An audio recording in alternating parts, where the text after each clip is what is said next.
Welcome to Waywut, your weekly verbal double take. This is a rabbit hole podcast where a couple of old guys do moderate to shallow dives into various topics, ranging from true crime, paranormal, sports, pop culture, or anything else that we find interesting.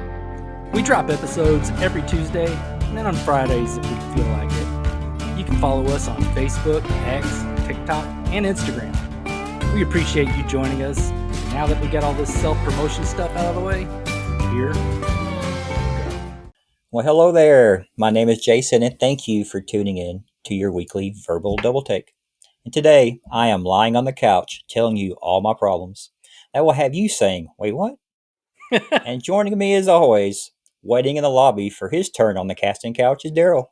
Whoa, hey, not that couch. That couch has seen some business, some work. Yeah, I think it's ever been wiped down. You think it's ever been wiped down? If I ever go into a room that you were just in a couch with in a room with somebody else, I will go over it with a black light before I sit down. Very wise to do that, but also very scary to do that. Yeah. My brain has never been the type to just accept an answer. I want to know why that is the answer. It is easier for me to understand the actual answer. Being inquisitive is key to learning. No question is a dumb question if asked seeking understanding. As I have gotten older, the questions have not stopped. In fact, they have increased. I'm not sure if that is because I am older and require more knowledge, or because I am older and I have forgotten half the shit I've learned.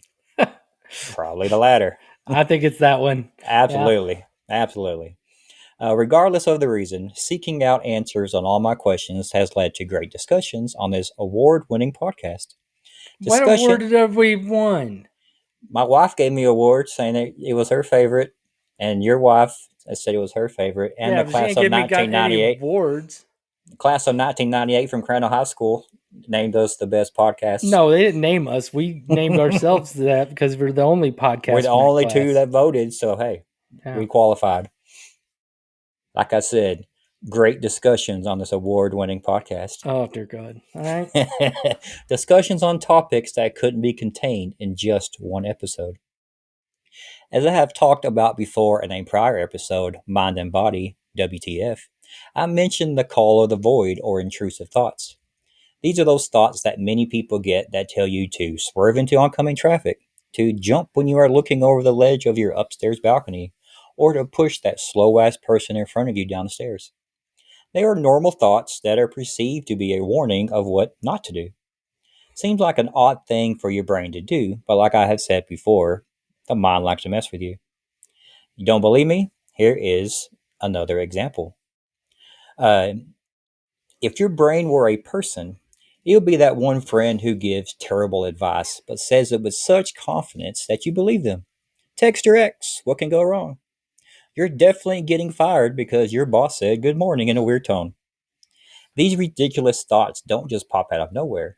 They're called cognitive distortions, and they make up your mind's personal highlight reel of bad decisions and unnecessary anxiety. So let's take a logical look at some to reassure yourself you ain't crazy. We've all done this. I am crazy, goddammit. I don't need you telling me I'm not. It just makes us feel better. No, we aren't the only people that think this way. It's a natural occurrence. No, I'm the only one that has any of this experience. I mean, y'all are just kind of extras in my movie, right? That's how a lot of people think, Daryl. Yeah. A lot, especially at the grocery store. The first one is called Catastrophizing. The sky is falling, but it's probably just a leaf. Ever had one bad thing happen and immediately assume your life was spiraling down the toilet? That's catastrophizing, the art of turning a minor inconvenience into a full-blown apocalyptic freakout. Stubbed your toe? Guess you'll never walk again. Missed a deadline at work? Time to change jobs. Your brain loves a good overreaction, and if there were an Olympic sport for worst case scenario thinking, you'd be a gold medalist. I take offense to this. All right. Because I don't think that, a single thing happens and I'm like, oh my God, this is the worst, whatever. I look for trends. So if it is a series of bad things or bad things that happen on a regular basis, like for me, my birthday, I I hate my birthday. I hate things that happen around my birthday. It's just I've had so many bad things happen right around my birthday to the point that I'm just like I just assume there's always going to be something bad. Now every now and then I get a treat and there's nothing, but yeah, the my birthday this year's I got the same thing I had to deal with on my birthday a couple years ago with an injured dog that has an injured part on him that he wants to sit there and move around, and I have to keep it still. But he's 104 pounds, and you can't make a 104-pound dog do anything it don't want to do. And last time it ended with an amputated tail, and I hope it doesn't do that this time because it's his ears, and well, he'd look really dumb if he didn't have any ears. Yeah, And there's a lot of different things losing like tail. yeah, things like that, and it just not isn't just those two things. But I mean, I can go over bunches of years, but this is your episode, so I'm gonna let you run with it. I'm just saying, No, it's you're kind of talking like about cascading things that happen over exactly. time. I'm Yeah. just saying, you're not paranoid if everyone's really coming after you. I think this is one of those things. You're not catastrophizing if there are actual catastrophes. It's like, oh my Yes. God, my entire family was wiped out by meteor shower. Oh my God, would you stop catastrophizing? Yeah, anyway. This is what a lot of teenagers do right here, catastrophizing. Oh my God, they didn't like my Facebook post or my Instagram post. My world is coming to an end. I can't go back to school tomorrow. I gotta change schools. True. That's Yeah, very okay. true. That's a little bit more legitimate. All right. Yeah. The next one is black and white thinking. All or nothing, no in between. Either you're a genius or a total loser. Your relationship is perfect or it's doomed. You ate one unhealthy snack, so you might as well live exclusively on Little Debbie's now, which is really not that bad of an idea, actually. That's a Uh, terrible idea. oh, they're so great. Black and white thinking doesn't believe in middle ground. It forces you to pick extreme ends of the spectrum and make sure you suffer for it. Just another way your brain likes to mess with you. Yeah, that's a bad one. I'm fortunate. I don't do that one. I live in a world of just varying tones of gray. There is no black or white. So, It's a uh, good way to live because not everything is as what it seems. It's not no, just black or white. It's like you said. There's a lot of gray in your life. that's all there is. That's Yeah, all that's there how it is. should be. That's how it should be. The next one, it's the power of mind reading. Most of the time, it is a bad read as your brain convinces you that you know what everyone is thinking. That person didn't text you back. They hate you. Your coworker didn't smile at you. They're secretly plotting your downfall. People don't have time to think that much over someone else, as people mainly think of themselves. Not everything is about you. Yeah, I think where you see most people do this, and I think a way that most people relate to it is through written communication, through Text. text and email. Absolutely. I am notorious, depending on who I'm talking to, that I will read a text and I will hear a tone that is completely not the accurate one. I mean, there are certain people in my life that anytime they text me anything, I am certain they are being pissed off. They Yeah. could be all like, "Hope you have a great day," and I'm going to hear, "Hope you have a great day." That's how I'm always going to play that one in my head. No, you Uh, and I have talked about this before about you and I texting back and forth how we've gotten our signals crossed on just what we're talking about. yeah, because I tend to just just little pew pew, and Yeah. then you'll give me like an essay. And you come back with K. Hi, my name is Jason, and I think that for this clip we should do this and this, and the reason I think this is because of this and this and this and this. Uh-huh. I don't like it. Yeah. I don't like it Delete whenever it. you say this to me. You hurt my Delete it. Start over. feelings. Hope you're happy. Oh, you gave Oh. me some good criticism on this one. I'm gonna make one even worse. So then you'll like the first one I sent you. That's right. That's what I do. I make the first one really bad, and then I send the next one. You're like, okay, I like No, that one better. no, you. I think on the last one that I did that on, I was like, ooh, you should make it. You should have the art do this, that, and the other. And you're Oh like, yes. and then you send me one that's like worse, and it's so basic, and there's nothing in there, and it's nothing like what I told you. And I'm like, fine, go with the other one. I remember that one. I was just giving a suggestion. That was Oh it. yeah, You didn't. You yeah. could have said no. You didn't have to go through the whole effort of doing shittier art. Oh my god, that's funny. I remember that. That was the recent one. The Yeah, uh, worth it. worth it. Yeah. Yeah. If any of y'all have any thoughts about the art on that one, I had no input on it. Just saying. It was as a touchy one because it's kind of a serious subject, but you also all our thumbnails are mainly kind of catchy in the sense where it's not all serious. Oh Yeah. well. Okay, next one. Personalization. Everything is your fault. Always. Someone is in a bad mood. Must be because of you. Your friend cancels plans. Clearly, they secretly despise you. Yep. Personalization makes sure you take responsibility for things that have absolutely nothing to do with you. It's like your brain is hosting a never ending guilt trip and you're the only passenger. Like I have said, not everything is about you. Yeah, I was My gonna say mom is that's very bad about this one. it. That is a. She didn't listen, does she? No, she don't know how to Okay. work the internet. So I mean, as this is just another form of narcissism. Uh, Yeah, I was pretty bad about this one in my 20s. Fortunately, I'm not the same person I was back then. But I felt like everything was always my fault and stuff like that. And it's like, you're not the center of the universe. Things go wrong and have nothing to do with you. yeah. You narcissistic bastard. Instead of you being narcissistic in the sense of like, I'm the best. I'm the one that matters here. Nothing else does. You should listen to me.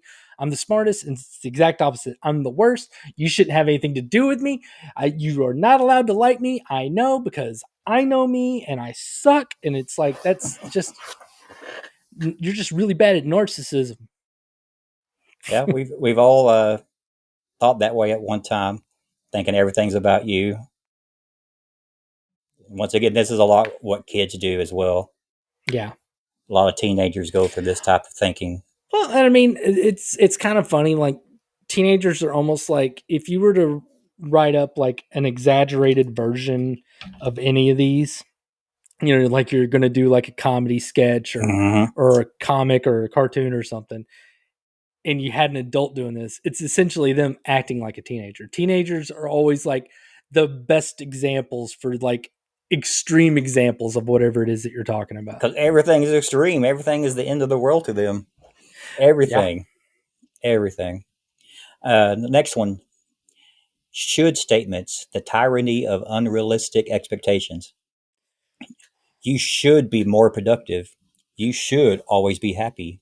You should have your life together by now. Should statements are like an eternal drill sergeant that doesn't understand reality. They don't care about your actual circumstances. They just want you to feel bad about yourself for not living up to some imaginary impossible standard. And I'm that having is true. flashbacks. I'm Yes. having flashbacks so bad right now. Yeah, this is one I probably Oh, oh, have a this, lot more than anything. I should be oh, at a certain place in my life by now. I should be in a different house by now or no, whatever. that's not my Those are flashbacks. My dangerous. flashbacks are past relationship. I mean, Mm. like I'm hearing all these things come out of your mouth, and I'm just getting there, getting angry, and be like, "Get off my fucking back! I just got fucking home. Why are you fucking doing this?" You should be doing Anyway, this. You should be more productive. But that's a tough one because that's really downing yourself a whole bunch instead of realizing your situation and just always telling you should be doing something better. well, I'm just saying it sucks with an external person that lays those on you. Oh yeah, not your own self. Uh-huh. That's what I'm talking about. You should be this. You shouldn't want that. You shouldn't do this. You should be like this. You should be like that. And it's like, you should shut the fuck up.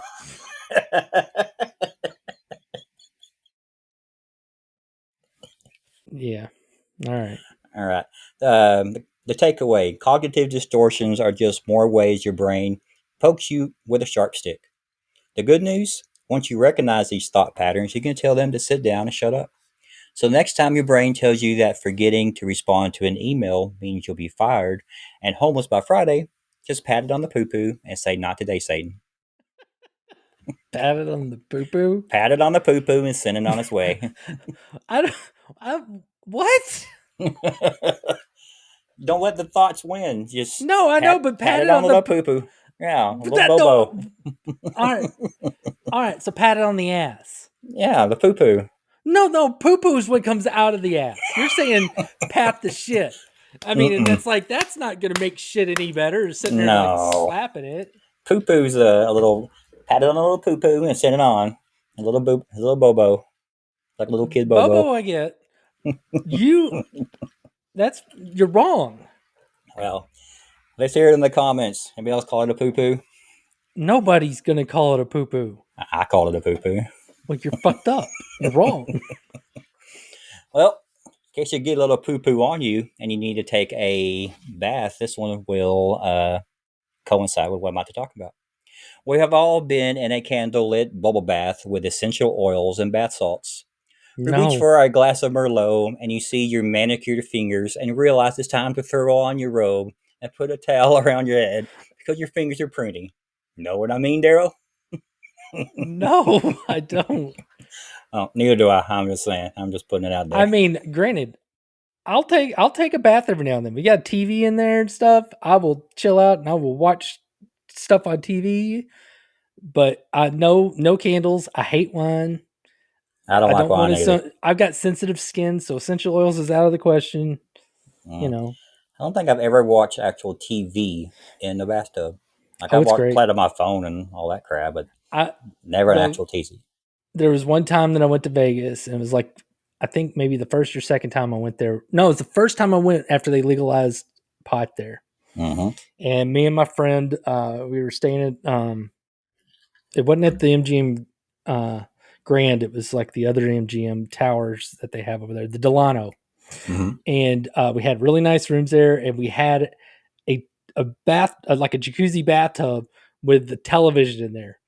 And we went and we got our vape pens and we were sitting there hitting that, and I'm like, we already stopped at White Castle and McDonald's on the way back, and then Ooh. I saw a vending machine and it had gummy worms in there, and I got some gummy worms out of the vending machine, and then at some point I took a jacuzzi bath with I can't remember what I had to drink, but I had gummy worms, my drink, and Cartoon Network on the TV in the bathroom, and I was like, if 12-year-old Daryl could see me now, or 13, 14-year-old Daryl, be like, God damn, he's living the fucking dream. He's taking a bath while stoned, eating gummy worms in Las Vegas And watching cartoons. What can and get watching better? cartoons in a jacuzzi tub. Man, living the life. Well, you probably have pruny fingers, but what causes this? Is water the only thing that causes this? Well, I'm No. glad you asked that question because I have the answers that you crave. First, the obvious one: spending time in water, like swimming or taking a long bubble bath, can cause your fingers to wrinkle. This happens because your nervous system signals your blood vessels to constrict, reducing blood flow and causing the skin to wrinkle. It's also Mm-hmm. said that it helps with your grip. The next obvious one is dehydration. When your body loses more water than it takes in, your skin can lose elasticity and become wrinkled. This isn't the only medical reason your fingers wrinkle. Raynaud's disease, a circulation disorder that causes narrow blood vessels in the extremities, primarily the fingers and toes, in response to cold or stress. Thyroid disorders, diabetes, and a genetic condition called wrinkly skin syndrome, a rare genetic condition characterized by wrinkled skin, particularly on the hands, feet, and abdomen, along with other symptoms like joints becoming loose, delayed soft spot closure, that's dangerous, and developmental delays. Yeah, if you got a soft spot that's not healing up fast enough, it's going to be easier for somebody to scramble your brains. Yeah, So, the eagle to drop a turtle on your head. Well, if you notice your fingers becoming pruny frequently without bubble baths, it might be a good idea to consult a healthcare professional to rule out any underlying conditions.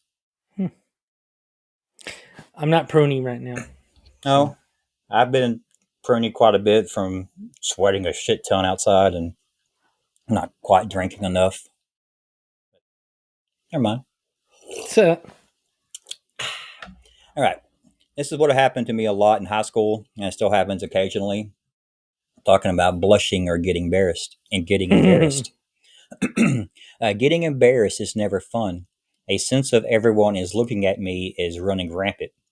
What makes the situation worse is everyone knows you are embarrassed because your face is on fire as it is burning bright red.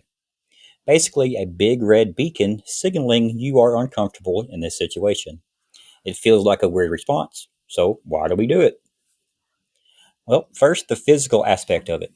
When we feel embarrassed, the sympathetic nervous system kicks in, releasing adrenaline, and this adrenaline dump causes the blood vessels in the face and neck to dilate, allowing more blood to flow to the skin. The increased blood flow makes the skin appear red, especially on the cheeks. Well, that is the how, but what is the why? And as of today, it is still unknown as to the exact reason, but there are theories, and I was boy, gonna do I say, love theories. there's one theory that I'm probably subscribed to on this. Let's see if you hit it. All right, well, I got four of them here. So maybe it'll hit that one you're talking about. The one is the nonverbal apology. This theory suggests that blushing could be a way to signal regret or show remorse for a social misstep. Wrong. Yep, don't like that one either. The next one, social sensitivity. Another theory suggests that blushing might indicate that we are aware of others' judgment or that we are trying to manage a social situation. No. Hmm. Evolutionary signal. Blushing could have evolved as a way to signal that we are aware of our mistake. Close, but no. Yeah. And the last one, fight or flight response. There it is. Yep. Lastly, embarrassment can trigger a fight or flight response, and blushing might be a physiological manifestation of this stress. These theories could be all right. Regardless of why, having your face burn bright red in front of a bunch of people is one of the most uncomfortable situations one can be in. And it doesn't I make it any better when somebody goes, "Look how red his face is." yeah. I I'm easily embarrassed. It's just I mean, it's kind of weird. I can say and be tacky as hell, and most of the time I get laughs out of it whenever I do that. But every now and then, yeah, I'll end up embarrassed. I'm embarrassed easy, especially if I feel like a bunch of people that I didn't want paying attention to me while I was being funny Mm-hmm. or whatever start paying attention. But whenever I was a kid, anytime I got embarrassed, I got angry and I got mean. And that's Yeah. why I've always subscribed to the fight or flight thing because my response was always fight on that. Mm-hmm. If somebody was embarrassing me, I got pissed and Jump I back at tried. him. Yeah, well, I almost flipped over a picnic table when my grandmother was sitting on it because she was laughing at me. Anyway, Take that, Granny. I was 8. Well, oh man, it's I not a did good pick it up. feeling. It's No, so bad because as soon as they start pointing out how face you're turning or how red your face is turning, it just gets more red. You start sweating that uncomfortable sweat, and that weird cold sweat. Yeah, it's just yeah, it's not the good kind of sweat, and all your it's pores open up. You feel yeah, everything burning, and it's just yeah. I just like when did this go away? This is the awkward feeling ever. yeah. And I still anytime I do get embarrassed, I will I still get I feel the anger try to creep in, but I've got way better control over it than I did when I was younger. Yeah, it's not a good situation. I can't give anybody advice on how to deal with that other than I don't know. I don't know what to do. Laugh it off, I guess. Try to do your best to laugh it off. God damn it! This makes me think about whenever people used whenever, especially when I was in my 20s. I was 20s. I still had a lot of that leftover anger and stuff like that, and I Mm-hmm. still had a kind of a short temper.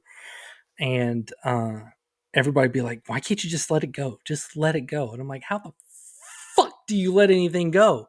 If you sit there and be like, "Okay, I'm not gonna get mad at this," then your brain's all like, "Dude, remember this?" Yes, I remember. Dude, do you remember that? Yeah, I remember. It pissed us off a lot, didn't it? Yes. I don't understand how anybody just lets stuff go. I mean, I remember everything. Just period. I can't forget stuff. And I can't, I don't understand the whole let it go mentality. So now instead of me ever having to be mad about anything, I am more relaxed just in general, and stuff can irritate me, but I don't get pissed anymore. So instead of letting it go, I just never hold on. There you go. You just don't let it So affect you one way or the other to begin with. yeah, That's a good way to put it. I've tried to get better about worrying about the things I can control. Like I can't get mad at something I can't control. So why am I going to get mad at it? It's something that happens. So let's just fix it and let's move on. whenever I was doing like leadership stuff, and I would always have my teams around, and especially whenever I'd have supervisors working for me and they were sitting there getting pissed off because people on their teams weren't doing exactly what they said. And I'm like, all right, let's talk about the circle of control and the circle of influence. I was like, you know what your circle of control is? And they're like, I was like, hold out your arms, spin around. That's your circle of control. You've got anything you can grab, touch, and in you, that's what you can control. Mm-hmm. Anything outside of that is just stuff you have influence on. And so you can't get pissed whenever something you have influence on doesn't do exactly what you say, because you can only do your best to influence it. Man, there's a lot of that going around these days. Yeah. Put that on a bumper sticker, Daryl. All right. We're going to move on to something a little different. As mentioned before, I have two toes on each foot conjoined. Uh, It is a cute family genetic trait. Cute? No, gross, you duck footed bastard. Oh, it ain't that bad. Okay, Aquaman. Jealous people would call it a mutation. There we go. But It whatever. is a mutation, It Jason. is a mutation. I was lucky in getting a genetic trait that can easily be covered by putting on shoes or wearing socks. Some people aren't so lucky. You know After what? I just now thought about it. You were so ripped off that we went to such a small school. We didn't have a swim team. If we had a swim team, you'd have had an advantage with your little web toes. You would yeah, have caught more water. they would have made me cut them. They would No, have they made me cut wouldn't. them. No, they wouldn't. Look That's how how you were fast born. he's going. They're saying that a lot of like with Michael Phelps, the reason he was able to do so good is there was some sort of genetic anomaly with his feet that almost made them work better Like a as like flippers. I forget what. I don't oh, know. Look it up, extra. Jason. Whenever next time you do mutation stuff. All right. Well, after seeing the wrinkly skin syndrome, it led me down a rabbit hole of some pretty strange genetic traits or mutations. And some of these I've never heard before. The first one is called the Mermaid syndrome. This is a rare condition in which the legs are fused together, giving them the appearance of a mermaid's tail. This condition is found in approximately 1 out of every 100,000 live births. It is usually fatal within a day or two of birth because of complications associated with abnormal kidney and bladder development and function. Yeah, I was gonna say you can't piss or shit. Yeah, it's kind of hard to do anything when your legs are fused together. Yeah. A notable case of mermaid syndrome is that of Tiffany Yorks.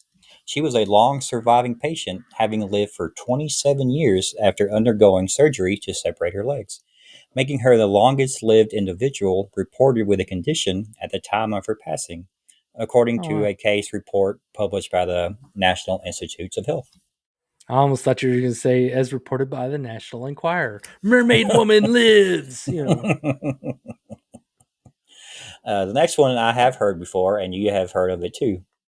For any fans of the American Horror Story, this is what Evan Peters' character had in season 4.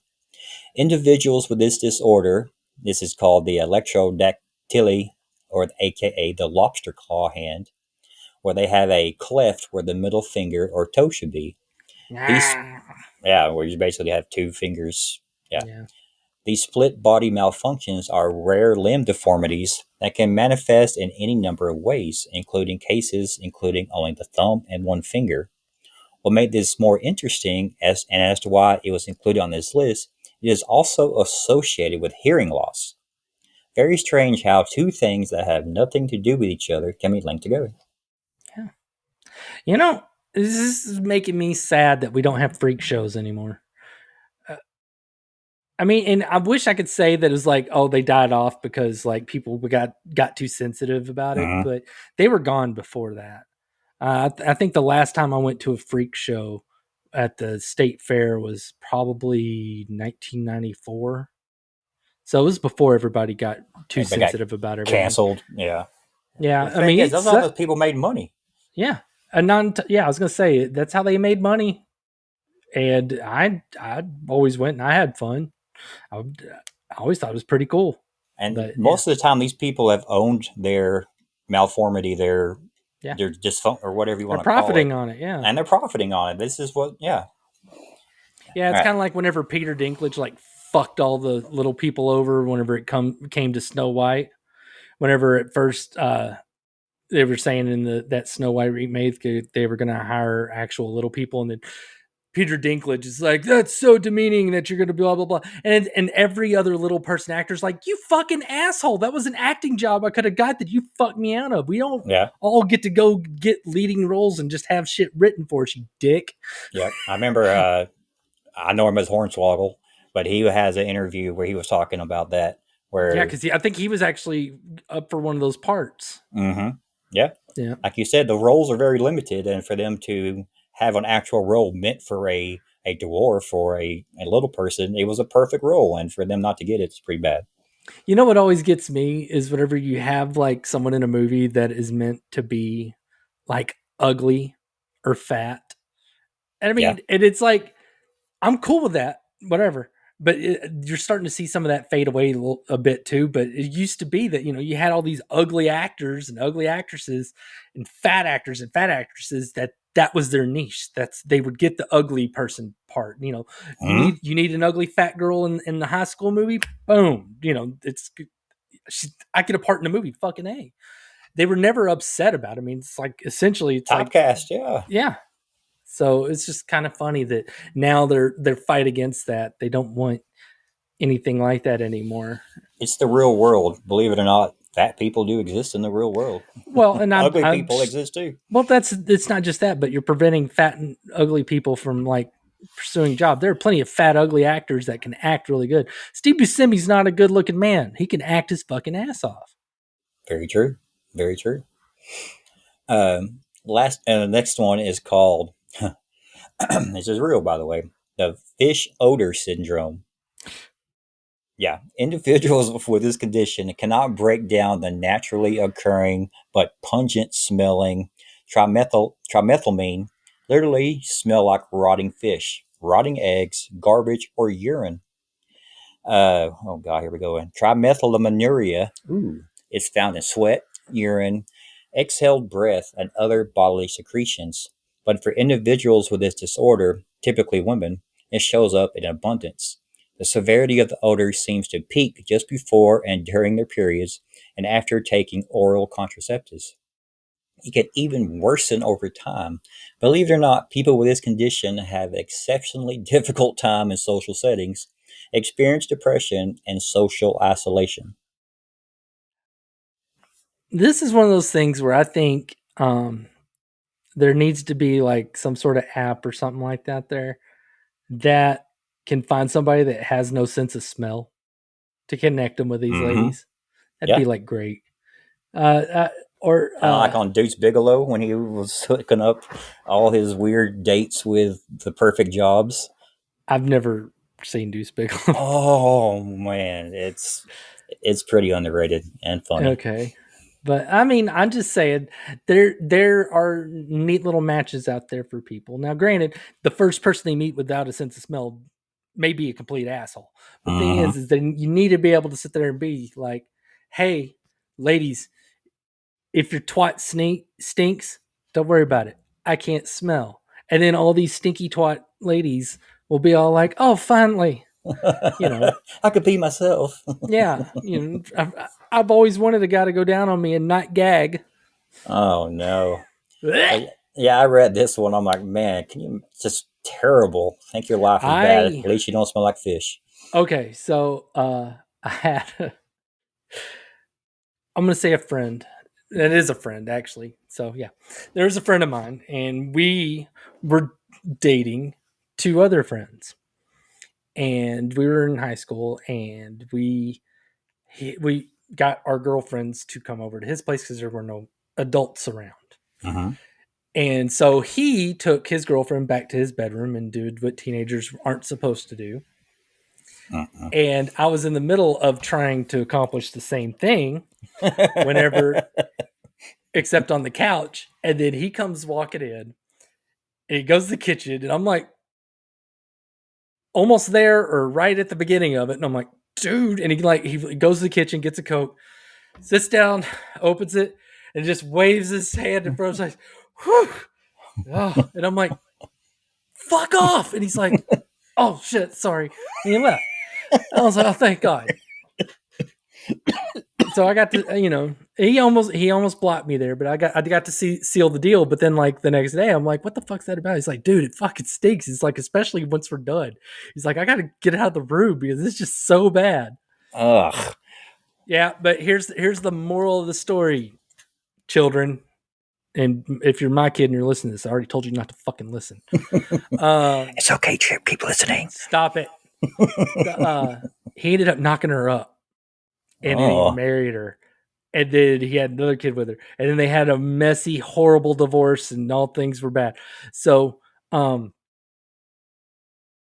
this is why you don't have sex before you're ready to, because if he was older, he'd have been smarter, and he would have kept that shit wrapped and wouldn't have knocked her up, and he wouldn't have had to deal with stinky twat for fucking, I think, 6 or 7 years. Oh God, that's way too much. That's just overboard.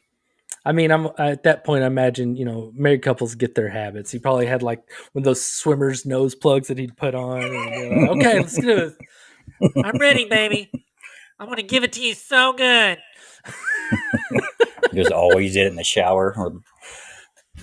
That's great. I'm guessing she probably had that because it was one of those things. I remember walking into a room one time. I was like, oh, fuck. And I was like, did y'all? And he's like, and I'm like, oh God. It's very bad, and I feel sorry for him because there's really nothing they can do about it. Well, she was kind of a bitch, so I don't feel sorry for her. Fuck her. Well, she deserves it then. Go to hell. Yeah. All right, I'm going to end on this one.